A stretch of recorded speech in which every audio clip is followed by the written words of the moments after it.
Good afternoon, and welcome to the DCTV News at Noon program. The Southwest TV Translator Association underwrites the news, and Dolores County Broadcasting Network provides the support for DCTV.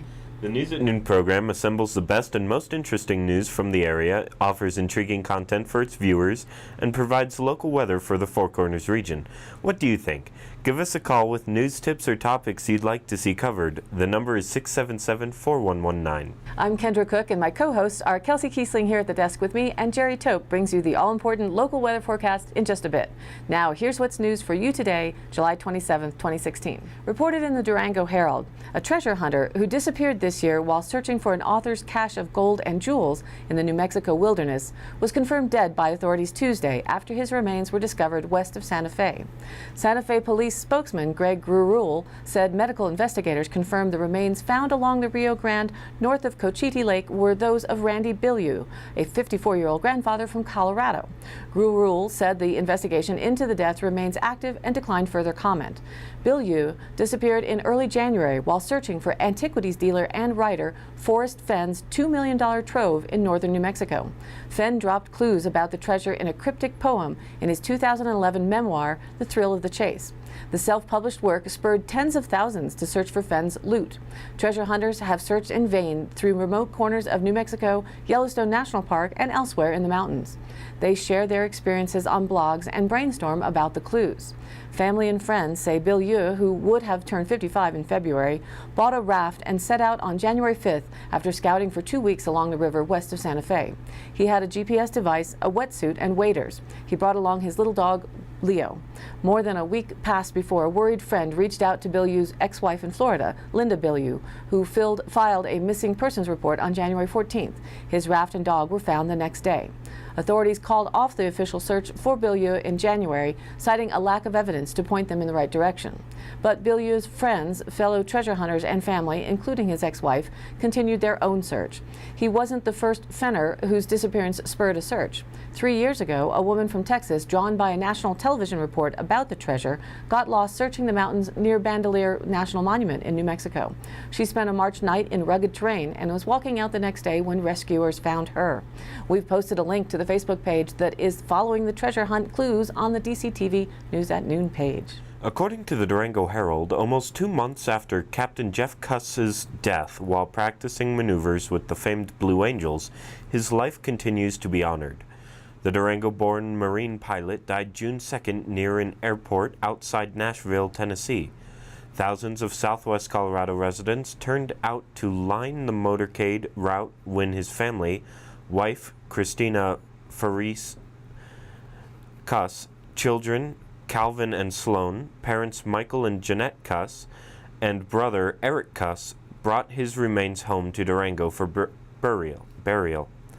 The Cuss family founded the Jeff Cuss Memorial Scholarship at his alma mater, Fort Lewis College, shortly after their son's death. On August 3rd, former Blue Angel John Foley will speak at the college to raise funds for the scholarship, which will benefit veterans returning to school to transition into civilian life.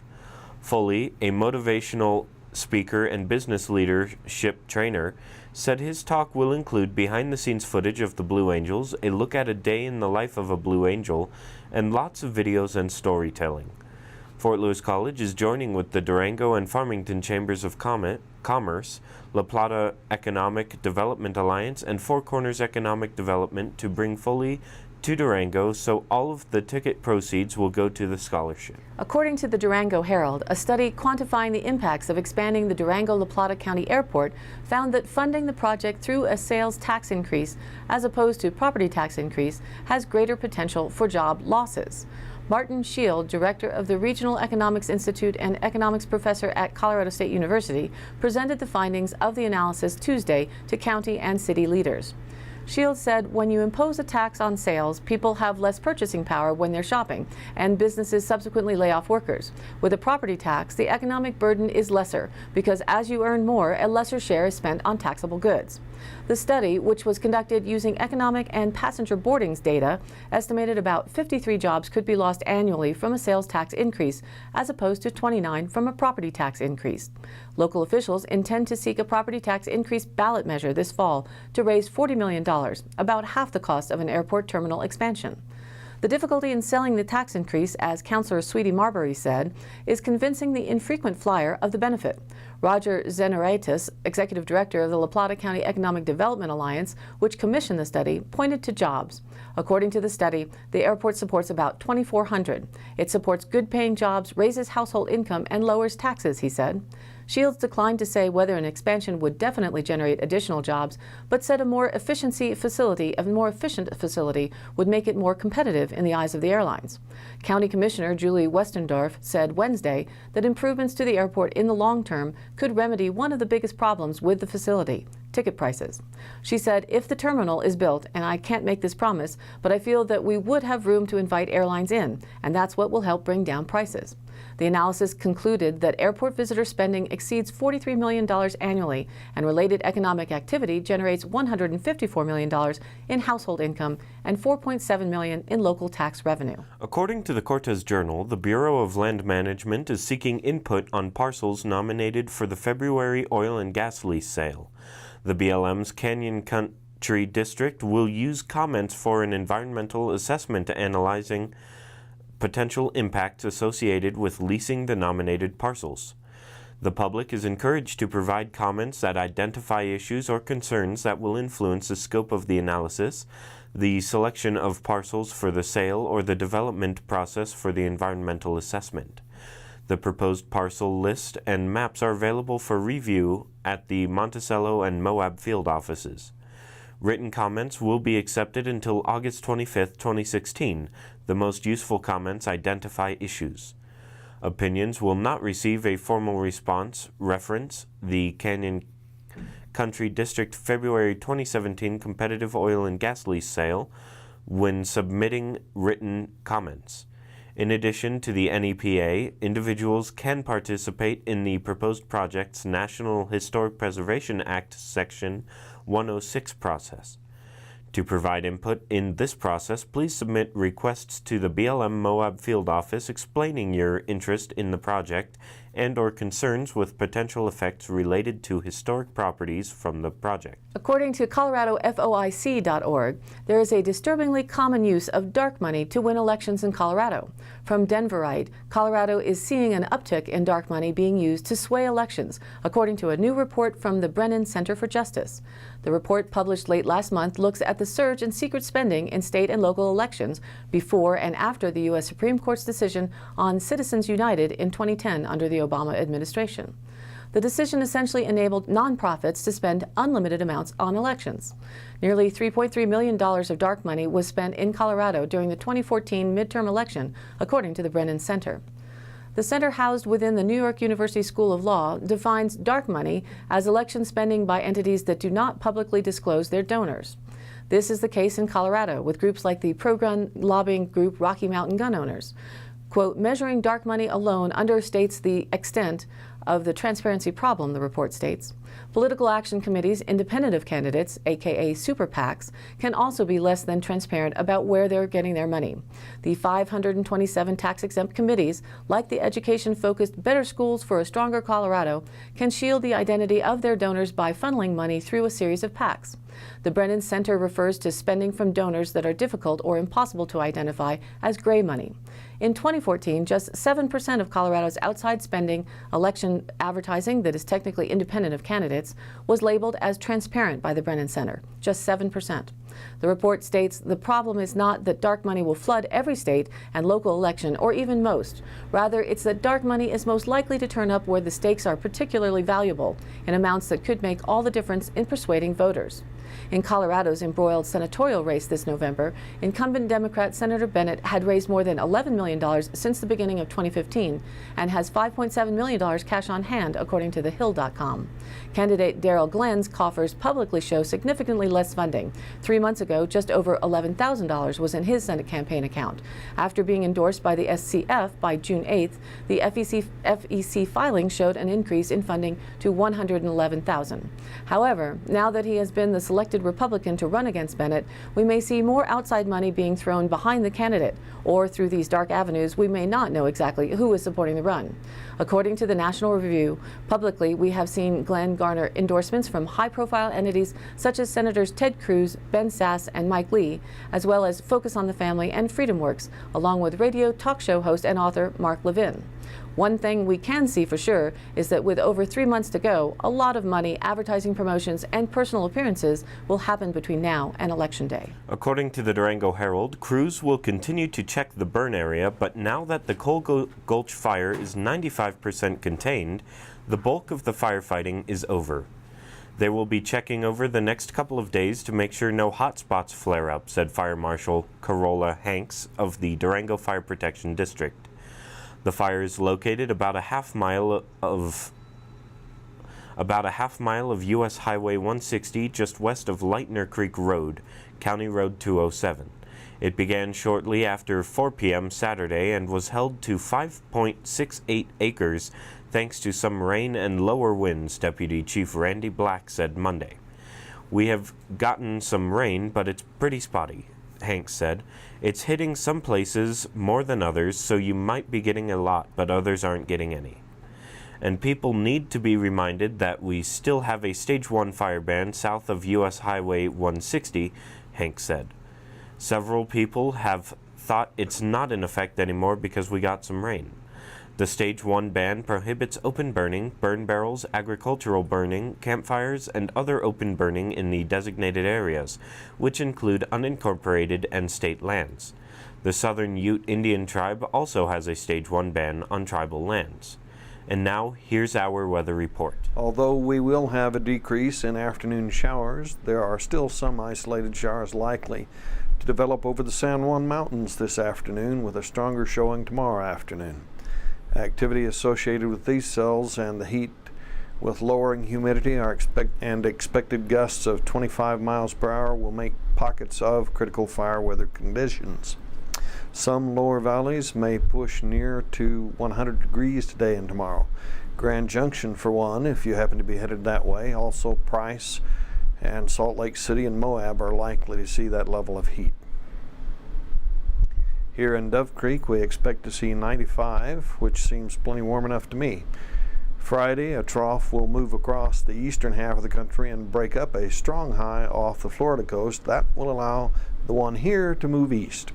That will then allow the moisture south of the U.S.-Mexico border to be drawn over the southwest, with spotty showers starting Saturday and Sunday and then stronger Monday. In our national map, the low that caused showers and thunderstorms along the Gulf Coast yesterday will move north into the lower Mississippi Valley today. So scattered and numerous showers are expected from the Gulf Coast north to the lower Mississippi Valley today and tomorrow. This will move into the mid-Atlantic and northeast on Friday. Hot conditions will continue along the eastern seaboard. Temperatures today there and Thursday are expected to be 5 to 10 degrees above average. As you see, there are two more or less parallel low or cold fronts giving rain across the north from the west to the east coast and reaching way down to the south as it gets to the center of the country in the northern and central plains and just basically most of the middle of the country. Some Gulf moisture combined with rains pushing ahead of the lower front are really soaking the mid and lower Mississippi Valley where flash flooding is possible. That southern low front will merge with the system farther south across the Mississippi and Ohio valleys before continuing to move eastward. In the west, the ridge of high pressure aloft will keep most areas dry, with the exception of a few isolated thunderstorms across Arizona and New Mexico each day. Temperatures will be 10 to 15 degrees above average across most of the west through Friday. These hot and dry conditions will aggravate drought conditions and wildfires.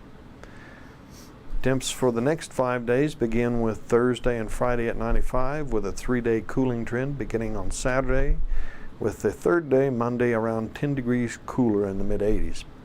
Lows will be in the upper 50s and some gusty winds in the afternoons. Some rain possible over the San Juans today and tomorrow. With moisture changes beginning Saturday and Monday, we'll see a further increase in precipitation. Now back to the news. According to the Durango Herald, power was restored at 5:15 p.m. Tuesday to 938 La Plata County Electric Association customers in the Animas Valley north of Trimble Lane. The outage began at 3:19 p.m. and affected customers near East Animas Road, County Road 250, Dalton Ranch, and Trimble Spa and Natural Hot Springs. Over the ensuing hours, crews sectionalized the circuits in the valley, steadily restoring power, but no obvious cause for the outage was found, LPEA officials said in a news release.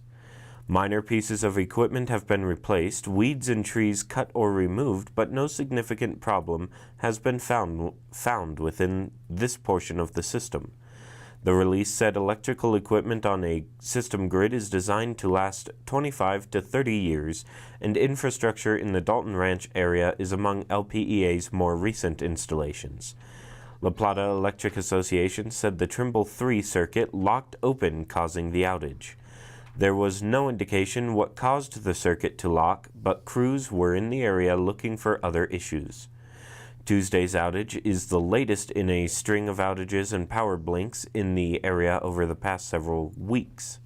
LPEA crews are actively working to find the cause. According to the Cortez Journal, federal authorities are seeking a warrant for the return of a tribal shield from a Paris auction house that has come under criticism for selling Native American ceremonial items. The U.S. Attorney's Office for New Mexico requested the warrant in a federal court filing Monday as part of a civil forfeiture case, arguing there's reason to believe the Pueblo of Acoma shield was stolen sometime in the 1970s before eventually being sent to France, where U.S. laws prohibiting the sale of tribal ceremonial items typically hold no weight. The shield was listed for bidding in May before auction organizers pulled it from the sale amid pressure from top U.S. officials advocating for the tribe. It's unclear whether the French government would allow for the U.S. Marshal Service or another federal agency to seize items under a warrant approved by an American judge. Through the French courts and by other means, tribes, particularly several in the Southwest, including the Hopi, Navajo, and a handful of New Mexico pueblos, have sought the return of ceremonial items that they say vanished from their reservations only to emerge years later in the catalogs of foreign auction houses. But in most cases, tribes' efforts to have items returned have not been successful. Several U.S. agencies, including the State and Interior Departments, also have attempted to intervene by framing the Paris auctions and tribes' push to have items returned as a diplomatic issue. In a statement Tuesday, Acoma Pueblo officials welcomed the most recent move by the U.S. Attorney's Office in New Mexico to seek a warrant for the shield's return, saying they feared the shield was at risk of disappearing if the French government decided not to allow for U.S. authorities to seize it.